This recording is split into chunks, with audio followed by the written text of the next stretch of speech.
Okay, remember, the Chinese Communist Party is at war with us.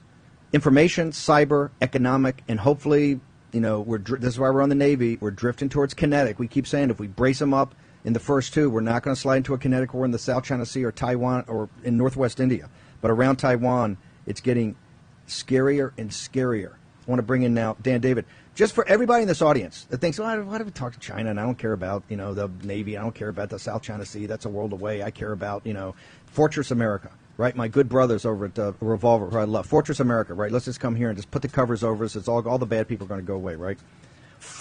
If you have a pension fund in a state, and you're in a state pension fund, $500 billion, approximately $400 billion of your money wiped out.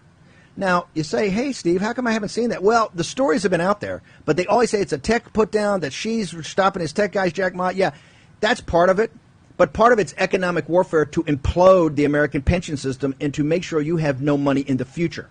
And this is not reported. The Wall Street Journal had an article, hundreds of billions lost, in the buried lead in the first paragraph, $400 billion of state pension fund money. And we have warned about this. Our next two guests, Dan David from Wolfpack, and Chris Icavella from the CEO of American Securities, the Committee on the Present Danger China.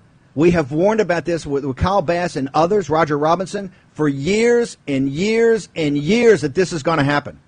They take this money, instead of putting it in companies in the United States of America to build manufacturing capacity here in this country with American workers, they've been put in Chinese Communist Party high-tech companies, not just to compete with us, to be a national security threat to us. And guess what? She wakes up one morning and says, hey, guess what? I want to get rid of these entrepreneurs, and particularly, I want to crush the Americans. And nobody's got the guts to connect the dots. $400 billion of your money. You think you got a pension fund gap right now? How are you going to make that up? And by the way, this is Fink, this is all that crowd. Schwartzman, Fink, all of them. Okay? Waltzed is in there with she. Waltzed is in there to invest in these companies, and then she, boom, how about this? How about we just shut it down?